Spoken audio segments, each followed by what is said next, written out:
a skill that I was blessed with. Where did the backflip come from? How did it start? I lived across the street from a wood factory. So we used to go over and tumble in the sawdust. We'd take a plank and put it between the stacks of wood. And I use that as my springboard. And then on Thursday evenings, we'd go to the Family Fun Center where they had the in-ground trampolines. So as a kid, we'd take a dare. I dare you. I bet you can't flip over the concrete onto the next one and the next one. And I was one of those dumb kids that would try anything and became a daredevil. And when I signed in 1970, my rookie year in 1978, we had to run 2 miles after practice. And I had Gaylord Perry, I had Raleigh Fingers, I had Dave Winfield. And contrary to what people might think, I didn't like running, especially long distances. I was a sprinter.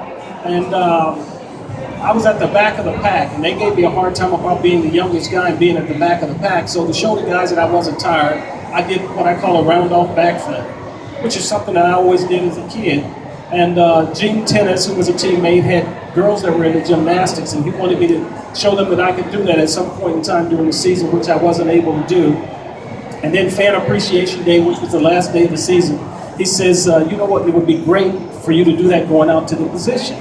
And I was a little reluctant because I didn't want to be tagged as a hot dog. And in San Diego, we had the chicken too, so I didn't want to show the chicken up. So I reluctantly did it, and people liked it so much they asked me to do it again opening day the following year, and became a trademark. It was, well, from my standpoint, it was so cool to watch. It's like, I wish I could do that. When you joined the Cardinals, I believe it was in spring training at the beginning of the first year there, you and Whitey had a bet. Yeah, right. Well, one of the things that before I got traded over was that I was one of these guys that didn't hit with a lot of power, so I had to utilize my speed, and it was important for me to keep the ball out of the air. So we had a bet that for every ground ball that I hit, he would give me $1, and for every fly ball, I would give him $1. And about midway during the season, he said, "This is not working in his favor anyway." So that was a motivating factor for me, and it helped me work and concentrate on the things that I needed to do, and that was to make sure that I stayed on top of the ball. And it wasn't until I understood what staying on top of the ball meant. When I first started in San Diego, it was like chopping wood, and I would hit those weak ground balls to the second baseman, and they'd throw me out.